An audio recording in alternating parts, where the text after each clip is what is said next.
जनाजे को उठाए जा रहे थे चंद। तुमने पूछा क्यों जा रहे हो तुम मलूल। तुमको लोगों ने बताया मर गया है एक शख्स, और यूं मरते हैं नादाहों के अरबाबे उकूल। मांगने को चंद पैसे पेट भरने के लिए जा रहा था रास्ते से एक बेचारा फकीर। तुमने देखा कोई उसका पूछने वाला नहीं था, मरज में मुब्तला वो कैद निकहत का असीर। चश्मे हक़बी के लिए इबरत के नज़ारे मिले, हस्तिए इंसान पे जो जिंदगानी देख कर ऐशो इशरत के मज़े बेकार से साबित हुए। नक्शे आलम में नुमाया रंगे फ़ानी देख कर राज छोड़ा बादशाहत की उम्मीदें तर्क की।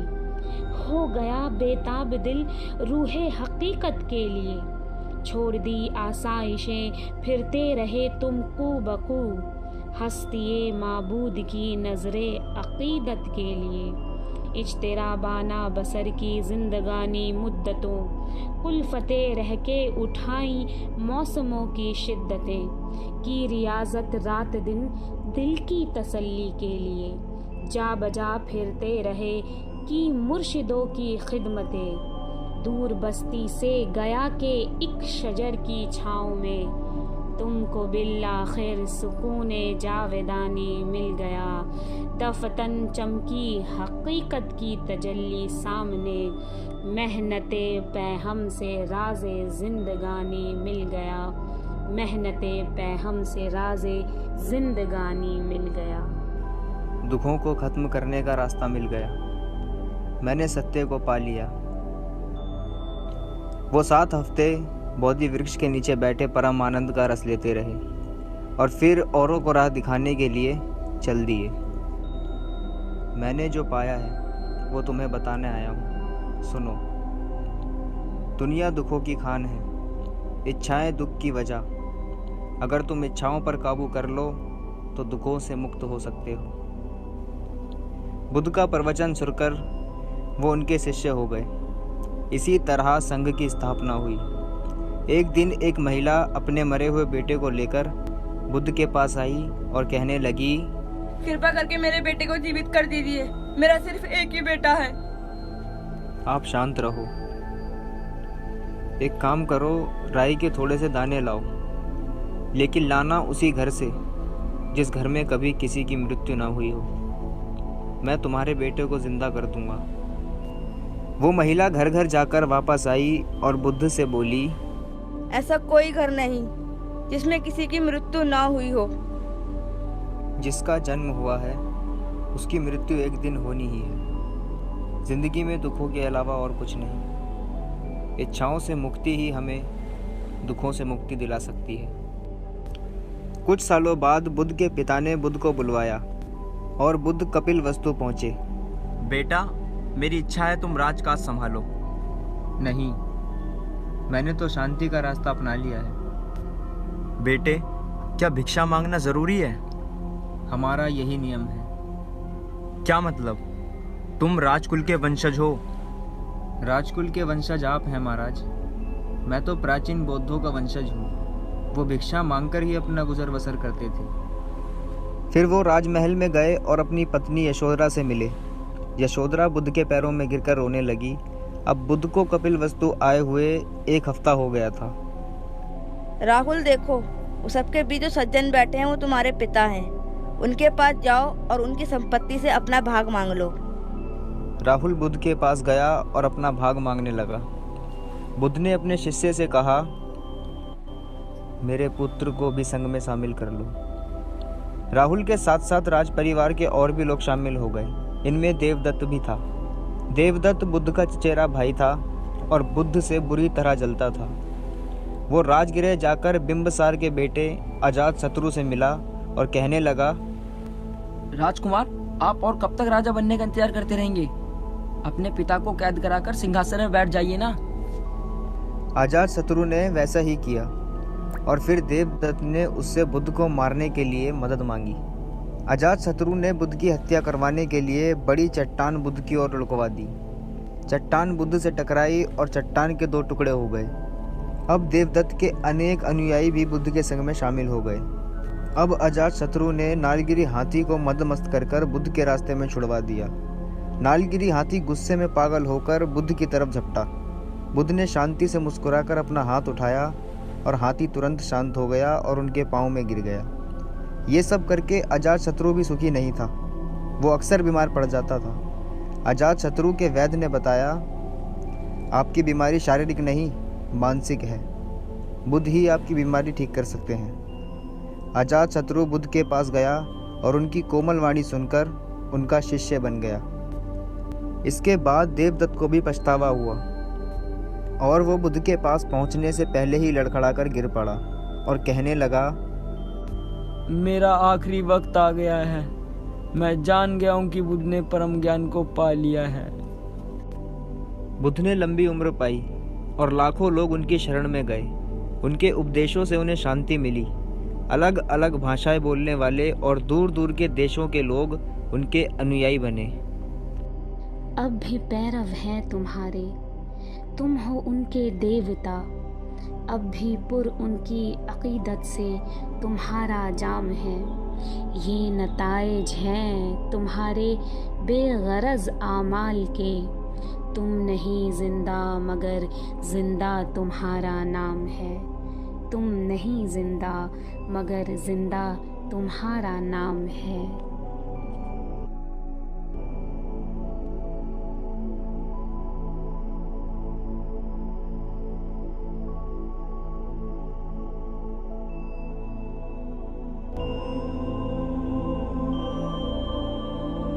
नमो बुद्धाय आप सभी को। समन्ता चक्रवालेषु अत्रा गच्छन्तु देवता। सद्धम्मं मुनिराजस सुनन्तो सकमुखदम्। धम्म सवन कालो अयं भदन्ता। धम्म सवन कालो अयं भदन्ता। धम्म सवन कालो अयं भदन्ता। साधु साधु साधु। ये बुद्ध का जो धम्म है वो किसी एक जाति के लिए नहीं है, किसी एक पर्टिकुलर धर्म के लिए नहीं है, और ना ही ये जो धम्म है ये मनुष्य जीवन के लिए ही नहीं, लेकिन बुद्ध का जो धम्म है वो सारे जीवों के लिए समान रूप से बुद्ध ने प्रस्तावित किया है। क्योंकि बुद्ध ने जब धम्म की शुरुआत की, धम्म देने की शुरुआत की, तो यही बुद्ध की वाणी थी कि मेरा जो धम्म है वो सारे मानव जाति के लिए ही नहीं, लेकिन जो भी जीव सांस ले रहे हैं, सांस छोड़ रहे हैं, उन सारे जीवों के लिए ये धम्म बहुत ज़रूरी है। और सारे जीव बुद्ध देख पाते थे कि जो भी जन्म ले रहा है वो किसी न किसी दुख में पड़ा है, और उस दुख मुक्ति का जो मार्ग है वही धम्म है। लेकिन अभी लोगों में एक बहुत ही एक मिसअंडरस्टैंडिंग है धम्म के लिए, कि वो समझते हैं कि अगर हम बुद्धिज्म को देखें तो एक पर्टिकुलर रिलीजन को देखते हैं लोग, उसके बाद जब रिलीजन को छोड़ देते हैं कि नहीं बुद्ध की टीचिंग अच्छी है, ये कुछ लोग अभी स्टडी से जान रहे हैं, या फिर मतलब किसी अच्छे दोस्त से कनेक्ट होके या फिर बुद्धिज्म से कनेक्ट होके जान रहे हैं कि धम्म जो है वो किसी रिलीजन से कनेक्टेड न होके ये सारे मानव जाति के लिए ये सुखदाई ये बुद्ध का धम्म है। जब जान रहे हैं तो वो ये समझ लेते हैं कि अगर हम धम्म को पालन करते हैं या धम्म के अंदर जाने की कोशिश करते हैं तो हमें हमारे संसार को छोड़कर जाना पड़ेगा, हमें इसको त्याग देना पड़ेगा, हमें जंगल में जाना पड़ेगा, हमें भिक्खु या भिक्खुनी जो संत होते हैं बुद्धिज्म में उनको परिधान करना पड़ेगा और उसमें जाना पड़ेगा। बुद्ध कहते हैं कि विनय शासनस्य आयु। जब तक भारत में विनय रहेंगे, नियम रहेंगे, शील रहेंगे, तब तक धम्म का जो आयु है वो बढ़ता जाएगा और भारत में धम्म की प्रगति होगी, धम्म की उन्नति होगी। बुद्ध ने कहा है कि हम डेली लाइफ में जो भी कर्म करते हैं, अच्छा या बुरा, सबको शील कहा जाता है। तो जब हम अच्छा कर्म करते हैं, अच्छे काम करते हैं, उसको कुशलशील कहा जाता है। जब हम बुरे काम करते हैं उसको अकुशलशील कहा जाता है। तो बहुत ही आसान है जिंदगी को शील के ऊपर धारण करना, शील को पालन करना, शील को समझना और उसके मार्ग पे चलना। अगर बुद्ध को जानना है तो हमें सबसे पहले शील को जानना पड़ेगा। तो हम जो भी अच्छा काम करें, छोटे छोटे अच्छे काम, उसको शील कहा जाता है। उसकी शुरुआत सबसे पहले बुद्ध ने कही है कि प्राणातिपाता वेरमणि सिक्खापदं समादियामि, कि हम किसी भी प्रकार की जीव हिंसा नहीं करेंगे। ये बहुत आसान चीज बुद्ध ने कह दी है मानव जाति के लिए कि जब जब इंसान इस शील को परिधान करके चलेगा तो फुल्ली प्रोटेक्टेड हो जाएगा, फुल्ली सुरक्षित हो जाएगा अपने शत्रु से, अपने दुश्मनों से, क्योंकि उसके चित्त में, खुद के चित्त में वो इतनी मैत्री को उत्पन्न करेगा। जब उसके खुद के चित्त में मैत्री उत्पन्न हो जाएगी तो उसके कोई दुश्मन ही नहीं रहेंगे। जब हम किसी भी जीव की हत्या नहीं करेंगे तो हमारा चित्त जो है पूरी तरह से शुद्ध होने लगेगा, हमारे चित्त में पूरी तरह से मैत्री जाग जाएगी। फिर हम किसी को दुश्मनी की नजर से नहीं देखेंगे।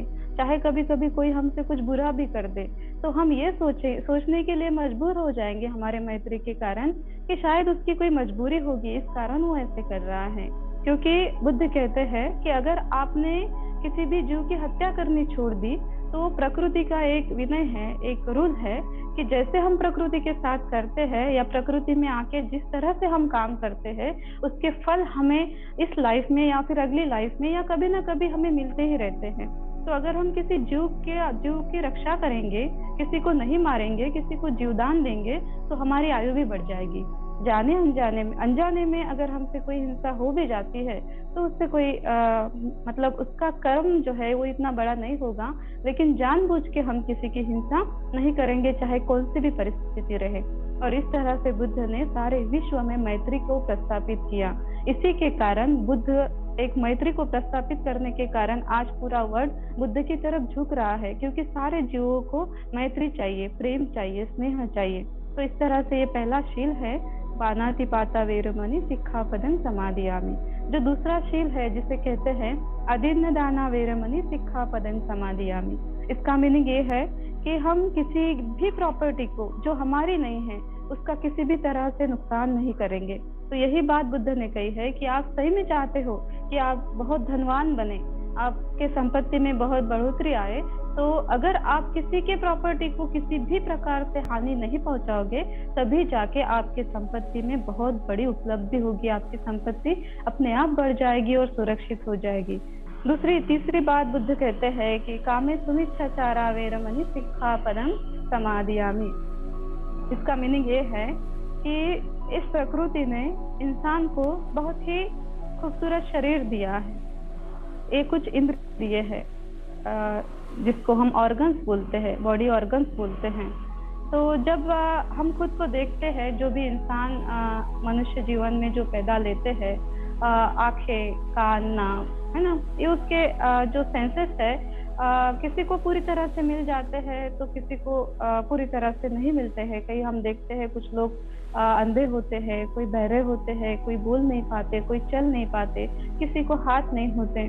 तो इसका रीजन क्या है, तो ये क्यों होता है? तो इसका कारण बुद्ध बोलते हैं कि कामे सुमिच्छाचारा वेरमणि सिक्खापदं समादियामि, हम हमारे शरीर के किसी भी इंद्रिय का दुरुपयोग नहीं करेंगे। अगर हमें आंख मिली है तो हम सही देखेंगे, हमें कान मिले हैं तो हम सही सुनेंगे, हमें चित्त मिला है तो हम सिर्फ औरों के लिए अच्छा विचार करेंगे, हमें हाथ मिले हैं तो हम अच्छा कर्म करेंगे। इसी के डीप में बुद्ध कहते हैं कि हम व्यभिचार नहीं करेंगे। इसका ये रियल मीनिंग है कि हम व्यभिचार नहीं करेंगे। उसके बाद है मूसावादा वेरमणि सिक्खापदं समादियामि, हम किसी भी प्रकार की असत्य वाणी नहीं करेंगे, हमारे वाणी से किसी का भी नुकसान हो ऐसी बातें नहीं करेंगे, यानी हम झूठ नहीं बोलेंगे। बुद्ध कहते हैं कि हमारी जो वाणी है वो इतनी इम्पोर्टेंट है कि जब हम देखते हैं किसी जीव को जो बोल नहीं पाते तो उनकी तकलीफ को हम समझने की कोशिश करें कि कितने तकलीफ में रहते होंगे ये, कि कितना बोलना चाहते हैं लेकिन अपने बात को वो बोल नहीं सकते। वो अपनी बात को बता नहीं सकते, अपनी फीलिंग को वो एक्सप्रेस नहीं कर सकते। लेकिन प्रकृति ने जब हमें ये वाणी दी तो हम इसका यूज किस लिए कर रहे हैं? लोभ युक्त चित्त से, मोह से हम खुद के लिए झूठ बोल बोल के हमारे जो काम है उसको सक्सेस करने के लिए झूठ का सहारा लेके आगे पहुंचने की कोशिश करते हैं। लेकिन बुद्ध इसके अगेंस्ट में कहते हैं कि सच्चम भवे साधु तरंग रसानंग, कि सच के सिवा दूसरी मीठी चीज इस संसार में है ही नहीं, सच ही सबसे मीठा है। और पांचवा जो शील है, सूरा में रय मज्ज पमाद ठाना वेरमणि सिक्खा पदं समाधियामि, यानी क्या कि हम किसी भी प्रकार के नशीली पदार्थ का सेवन नहीं करेंगे। और नशीली पदार्थ का सेवन कौन करता है? संत महात्मे तो नहीं करते, जो जंगल में रहते हैं वो तो नहीं करते हैं, जो गृह त्याग करते हैं, संसार को छोड़ देते हैं, वो तो ज्यादातर नशीली पदार्थ का सेवन नहीं करते। तो कौन करते हैं? जो संसार में रहते हैं, बोलते हैं कि हम बहुत दुख में हैं और इस दुख की मुक्ति के लिए वो नशे का सहारा लेता है और नशा धारण करता है, नशा लेता है। नमस्कार सभी को। मैं अभी सुन रहा था काफी लंबी और काफी सारगर्भित चर्चा हम लोग सुन रहे थे, जिसमें विशेष रूप से बौद्ध धर्म में जो पंचशील बताए गए थे उनके बारे में विस्तार से चर्चा थी। मैं पिछली बार जब हम लोग जैन धर्म पे चर्चा कर रहे थे तो हम लोगों ने नेहरू जी की बात को कोट किया था कि नेहरू जी कहते हैं कि कैसे वो एक दौर ऐसा था जो 5वीं 6वीं शताब्दी ईसा पूर्व का दौर ऐसा था जो एक साथ बहुत से निरीश्वरवादी या भौतिकवादी या यथार्थवादी धाराएं हमारे समाज में पैदा हुई दर्शन की, और बुद्ध धर्म भी उसमें एक मुख्य ताकत बन के उभरा, एक सामाजिक ताकत बन के उभरा, ये हम लोगों ने देखा। तो अगर हम लोग देखें तो बौद्ध धर्म का भारत में 3 युग है। अगर मोटा मोटी देखें तो एक बुद्ध का स्वयं का युग है और वो मौर्य काल तक चलता है, उसके थोड़ा मौर्य काल तक चलता है। दूसरा युग है जब बौद्ध धर्म की शिक्षाओं में बहुत सारा जोड़ घटाना होता है, बहुत सारी नई चीजें आती हैं, और बुद्ध धर्म में आपस के दार्शनिक विवाद भी बढ़ते हैं और बंटवारा भी होता है। और तीसरा दौर जो है जब बौद्ध धर्म भारत में बहुत सिमट गया था, उसके बाद ये 20वीं शताब्दी का दौर है जब खासकर कि बौद्ध धर्म ने नए सिरे से अपने को रीइंटरप्रेट करना शुरू किया, और बाबा साहब डॉक्टर भीमराव अंबेडकर के नेतृत्व में बौद्ध धर्म की एक नई लहर जैसे भारत में आई, और जो बहुत समतावादी आंदोलन के साथ एक बढ़ी थी। तो हम मुख्य रूप से बौद्ध धर्म के बौद्ध दर्शन के 3 युग देखते हैं। एक मूल युग है जब बुद्ध स्वयं थे और सम्राट अशोक तक, वो एक मौर्य साम्राज्य तक एक उसका विस्तार होता है। दूसरा युग कनिष्क से लेके 7वीं शताब्दी तक चलता है, और तीसरा युग हमारी 20वीं शताब्दी का है जब बौद्ध धर्म, जबकि बहुत सारे लोग हिंदुस्तान में उसको भूल चुके थे, अपना नया स्वरूप ग्रहण करता है और ज्यादा आंदोलनकारी और ज्यादा समानता मूलक, समता मूलक एक रूप ग्रहण करता है। प्रियंका हिंगले जी, अगर कुछ आप सुना पाए। घबराए जब मन अनमोल, हृदय होठे डामाडो,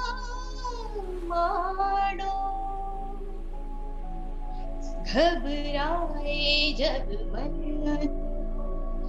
और हृदय हो डामाडो, तब मानव तुम मुख से बोल, बुद्धं शरणं गच्छामि।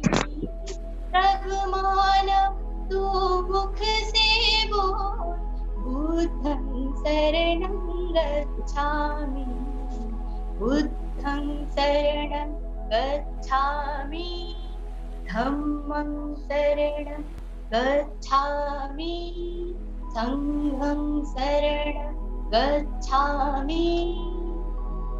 जब शांति का राग उठे, लाल लहू का भाग उठे, हिंसा की को आग उठे, मानव में पशु जाग उठे, ऊपर से मुस्काते धन, भीतर जहर रहे तू, सब मानव तू मुख से बोल, बुद्धं शरणं गच्छामि, सब मानव तू मुख से बोल, बुद्धं शरणं गच्छामि, बुद्धं शरणं गच्छामि, धम्मं शरणं गच्छामि, संघं शरणं गच्छामि। जब दुनिया से प्यार उठे, नफरत की दीवार उठे, माँ की ममता पर जिस दिन बेटे की तलवार उठे, धरती की काया कांपे, अंबर जगमग उठे डोर, तब मानव तू मुख से बोल, बुद्धं शरणं गच्छामि, तब मानव तू मुख से बोल, बुद्धं शरणं गच्छामि, बुद्धं शरणं गच्छामि, धम्मं शरणं गच्छामि, संघं शरणं गच्छामि। दीप सत्य का सदा जले, दया हिंसा सदा पले, सुख शांति की छाया में, जन गण मन का प्रेम पले, भारत के भगवान बुद्ध का गूंजे घर घर मंत्र मोल, तब मानव तू मुख से बोल, बुद्धं शरणं गच्छामि, हे मानव नित मुख से बोल, बुद्धं शरणं गच्छामि, बुद्धं शरणं गच्छामि, धम्मं शरणं गच्छामि, संघं शरणं गच्छामि, बुद्धं शरणं गच्छामि। बहुत खूबसूरत, बहुत बहुत धन्यवाद। अभी बस अंशु जी से एक थोड़ा सा वर्ण व्यवस्था को लेके उनका क्या माना जाता है और थोड़ा सा इसको हम समझें। देखिए, मैंने जो शुरू में कहा कि वो उन हालातों को समझने की जरूरत है जिसमें बौद्ध धर्म पैदा हो रहा है, या बुद्ध अपने दर्शन और अपने विचार बता रहे हैं। वो दौर है जब सारे भारत में और विशेष रूप से मगध में, जहाँ पे ये सारा खिलता है बौद्ध धर्म, उसके विचार पनपते हैं, वहां पे ये बहुत घातक वर्ग संघर्ष का दौर है, जहाँ पे एक और तो जो जमीनों के मालिक हैं, सामंत हैं, बड़े राजे रजवाड़े हैं, और दूसरे तरफ किसान हैं, छोटे भूमि से बंधे हुए और खेतों में काम करने वाले लोग हैं, और दास हैं, और आदिवासी समाजों के लोग हैं जो छितरे हुए हैं। तो इनके बीच में बहुत भयानक एक गैप है संपत्ति का और असमानता का, एक बहुत बड़ा गैप है। ऐसे में दूसरी तरफ सत्ता का संघर्ष भी चल रहा है। पुरोहित वर्ग जिसका वर्चस्व बहुत ज्यादा है, वो समाज को बदलने नहीं देना चाहता और उसकी विचारधारा के खिलाफ, जिसमें पुरोहित के या ब्राह्मण की श्रेष्ठता जो ऋग्वैदिक सूक्त है वहां से स्थापित होती है, तो अभी तक बनी हुई है और उसने एक नई ताकत हासिल कर ली है कि वो समाज के शीर्ष पे पुरोहित या ब्राह्मण वर्ग की सत्ता है। तो क्षत्रियों की तरफ से उसको चुनौती मिल रही है और नए नए साम्राज्य जो स्थापित हो रहे हैं वो क्षत्रियों के साम्राज्य स्थापित हो रहे हैं। तो वहां पे भी एक सत्ता का भी संघर्ष चल रहा है। तो ऐसे में जो धर्म है, जो वर्णाश्रम पे आधारित धर्म है, वो अपनी बातें कहने के लिए वो सक्षम नहीं है। इस नए युग का वो धर्म नहीं बन सकता है। नए युग का धर्म बनने के लिए दावेदारी बौद्ध धर्म ने अपनी की थी। तो इस रूप में अगर हम देखें, तो अगर हम इस रास्ते से देखें कि ब्राह्मण धर्म या वर्णाश्रम धर्म अब मनुष्य की प्रगति में, भारत में सामाजिक प्रगति की राह में रोड़ा अटका रहा है और उसको हटा के बौद्ध धर्म मुख्य मंच पे आ रहा है। तो इस रूप में हम देखें तो वर्णाश्रम धर्म के विरोध में है बौद्ध धर्म।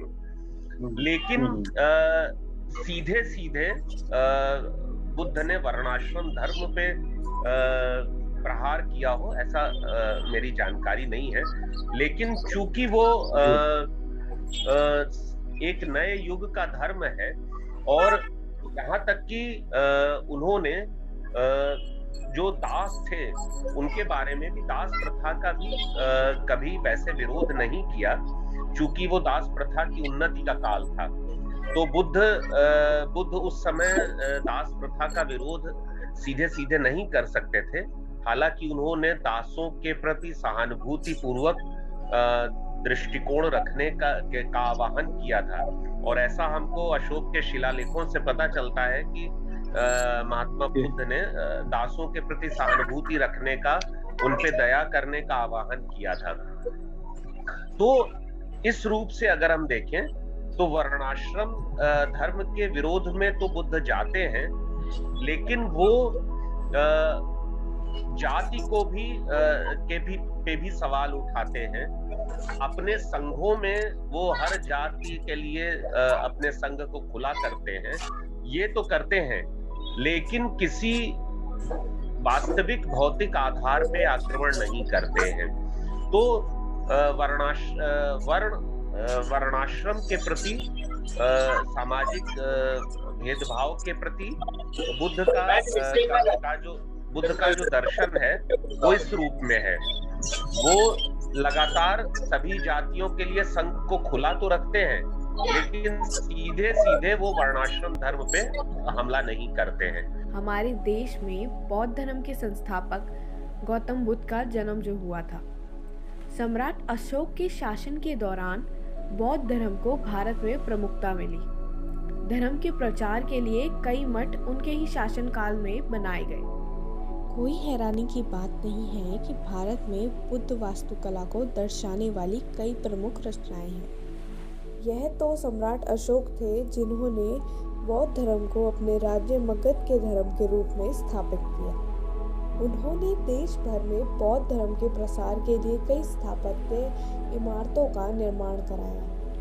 अजंता की गुफाओं में बौद्ध धर्म द्वारा प्रेरित और उनकी करुणामयी भावनाओं से भरी हुई शिल्पकला पाई जाती है। अजंता में 29 गुफाओं का एक सेट बौद्ध वास्तुकला, गुफा, चित्रकला और शिल्पकला के सबसे अच्छे उदाहरणों में से एक है।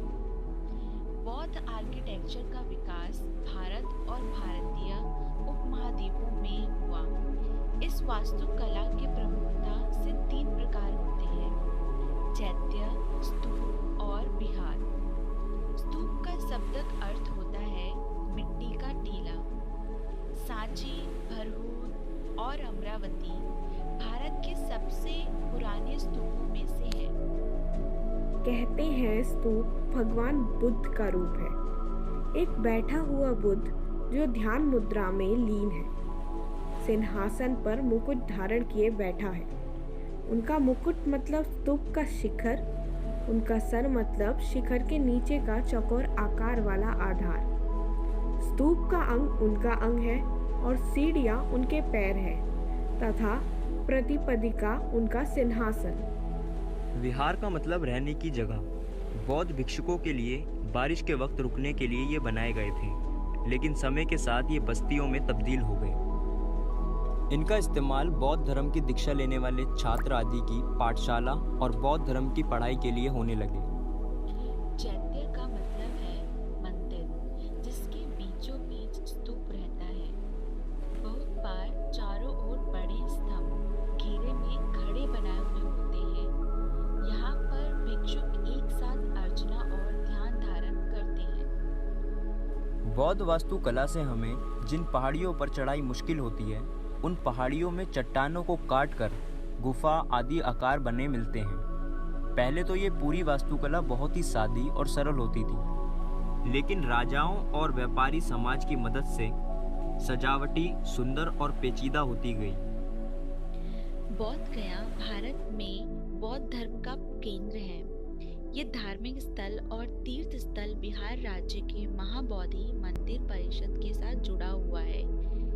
इस जगह की अविश्वसनीयता लोकप्रियता में योगदान देने वाले कारणों में से एक यह है कि ये वे स्थान है जहाँ सबसे लोकप्रिय बोधि वृक्ष के नीचे गौतम बुद्ध को ज्ञान प्राप्त हुआ है। बोध गया में स्थित महाबोधि मंदिर को 2002 में यूनेस्को ने विश्व धरोहर घोषित किया था। प्राचीन काल से यह बौद्ध वास्तुकला आश्चर्य बौद्धों और हिंदुओं दोनों के लिए तीर्थ यात्रा और श्रद्धा का उद्देश्य बनी हुई है। सारनाथ भारत के पवित्र शहर वाराणसी और गंगा और वरुणा उत्तर प्रदेश के पास से सिर्फ 10 किलोमीटर की दूरी पर है। सारनाथ में हिरण पार्क वो जगह है जहां गौतम बुद्ध ने सबसे पहले धर्म प्रचार किया था। सारनाथ हमारे देश के 4 पवित्र बौद्ध स्थलों में से एक है, जिसमें धमेक स्तूप और चौखंडी स्तूप जैसी आश्चर्यजनक संरचनाएं हैं, जो वास्तव में इसके ऐतिहासिक महत्व का जश्न मनाती हैं। बौद्धों का मानना है भगवान बुद्ध ने अपनी मृत्यु के बाद उत्तर प्रदेश के इस छोटे से शहर में मोक्ष के सर्वोच्च चरण को प्राप्त किया। राप्ती नदी के तट पर स्थित कुशीनगर बौद्धों के लिए सबसे पवित्र स्थानों में से एक है। 81 साल की उम्र में भगवान बुद्ध का इस छोटे से शहर में निधन हो गया था। यह जगह काफ़ी प्रसिद्ध है क्योंकि बुद्ध ने यहाँ अपना अंतिम पाठ दिया था। कुशीनगर में उन्होंने कहा था, सभी चीज़ों को आगे बढ़ना होगा, शायद सभी चीज़ों में अंतर्निहित है। श्रावस्ती बहुत लोकप्रिय और बहुत प्रसिद्ध बौद्ध तीर्थ स्थल है। इस शहर का नाम महाभारत के राजा श्रावस्त के नाम पे रखा गया और माना जाता है कि भगवान बुद्ध अपने अनुयायियों अनाथ पिंडिका द्वारा निर्मित मठ में 24 वर्षा ऋतु बिताते हैं। यह शहर शांति से भरा हुआ है क्योंकि ये बिना चढ़े हुए बौद्ध और जैन धर्मों से भरा हुआ है। मठ के अलावा जहाँ बुद्ध ने अपने जीवन का काफी समय बिताया, यहाँ कच्ची कुटी और पक्की कुटी जैसे लोकप्रिय स्तूप देखे जा सकते हैं। बराबर गुफाएं। ये बौद्ध गुफा मंदिर भारत में पहली बार जीवित रॉक कट गुफाओं में से एक है। इन गुफाओं को बिहार के गया राज्य में स्थापित किया गया है। पीढ़ियों से बराबर गुफाओं का उपयोग बौद्धों के साथ साथ जैन भी करते थे। 200 के नोट पर एक पुरानी इमारत का चित्र देखा होगा, वो सांची स्तूप है। सांची स्तूप मध्य प्रदेश के रायसेना जिले में सांची शहर के एक पहाड़ी पर है। द ग्रेट स्तूप पत्थर से निर्मित सबसे पुरानी संरचनाओं में से एक है और भारतीय वास्तुशिल्प चमत्कारों की सूची में एक बहुत महत्वपूर्ण स्मारक है। नालंदा यूनेस्को की विश्व धरोहर में से एक है। यह हमारे देश के सबसे पुराने विश्वविद्यालयों में से एक है और आज भी भारत में इसका महत्वपूर्ण स्थान है। भारत में बौद्ध वास्तुकला के बारे में जानने के लिए किसी को उत्सुक करने के लिए बहुत कुछ है। पुराने बौद्ध गुफा मंदिरों से लेकर बुद्ध की बड़ी बड़ी मूर्तियों तक इस सूची का कोई अंत नहीं है।